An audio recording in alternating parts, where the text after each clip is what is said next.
Spooky, spooky, spooky, but not too spooky.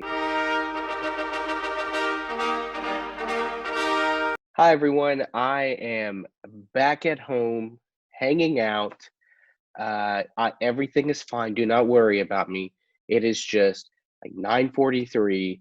It's just been a busy day, and I haven't been able to hop on and knock out a Conjuring review. But guess what? I'm here.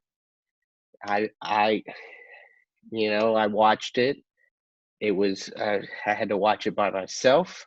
I love scary movies. I love horror horror franchises. I love being scared, but I'm also a scaredy cat. It's hard to do to do this job to watch scary movies by myself. The Conjuring, the devil made me do it. This is the third installment in the Conjuring trilogy. I mean, not trilogy, just story, the Ed and Lorraine Warren story. And I think maybe the eighth or ninth movie in the Conjuring franchise. You got The Nun and you got Annabelle, and I believe the Curse of La Llorona is a part of this franchise too.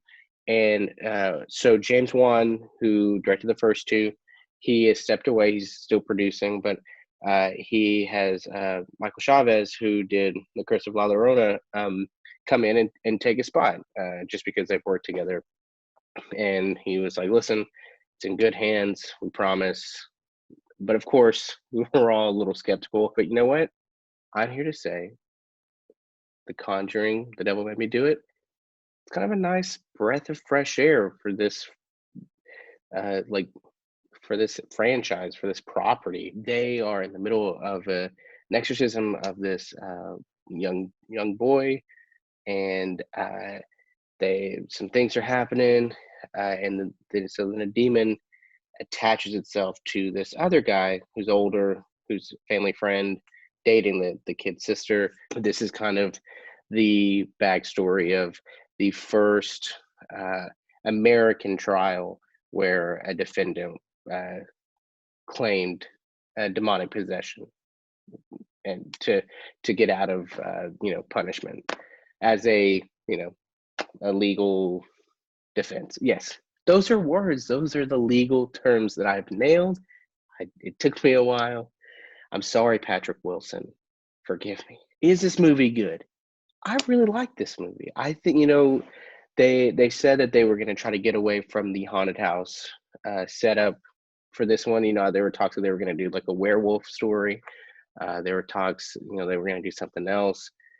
But it finds like kind of a middle ground of like it's kind of a haunted. It takes that haunted house and that's where it jumps off, and then it becomes like this kind of occult, like satanic deep dive of like, okay, clearly there's a human element to this.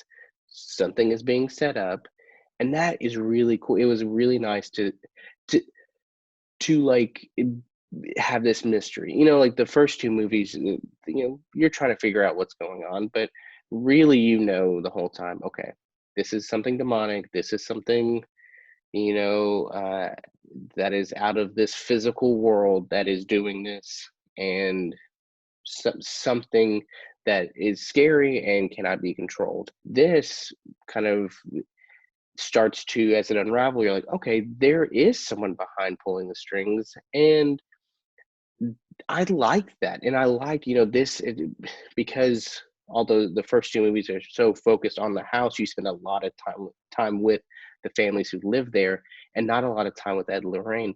But this movie is really all about them. When it's not about Arnie Johnson and what he was going through, it really focuses on them and their relationship and the struggles. It feels like an X Files episode, like an extended X Files episode that takes place in this universe. And it's really neat because they are going through and they're investigating, they're talking to people, they're trying to figure out what's going on.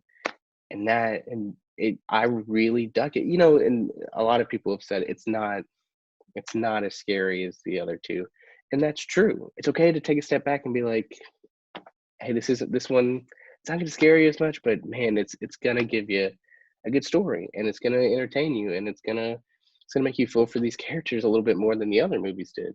And a lot of that is Vera and Patrick, and they are the heart and soul of these movies, and I love seeing them. They're both great. They both love doing it. You can tell it's a little predictable at times, but like I said, you're not. You show up hoping to be scared and hoping to not see what's coming, but really you fall in love with what's happening with Ed and Lorraine, and then you're like, okay, like I didn't get exactly what I wanted, but that's okay. But in the end, like I was just pleasantly surprised, and man, I do love this franchise, and I would love to see it just kind of keep going and see some quirkier cases that or not. That's not the right word, but just see some different cases, some not so much tied to a haunted house or an exorcism. I would love to see just kind of like, and I know they, even if they're not based on true stories, I'd love to see Ed and Lorraine just kind of,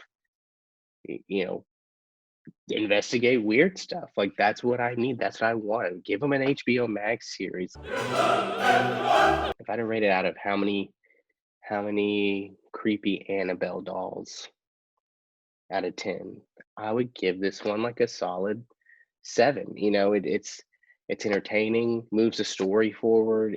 With Ed and Lorraine, it's got great acting, it's got great effects. There was never a moment where I was like, "Well, that looks kind of dumb." It really does. It's a serviceable movie, and that's really what I want these days. I think sometimes people just they swing for the fences so much that it doesn't always work out. And it's nice just to have a good change of pace of like, listen, you know what you're signing up for, but here's a few surprises. I was gonna say something else, I just forgot. Sorry, sorry, Patrick Wilson. Forgive me, please. What was I gonna say? Un esercito di prodi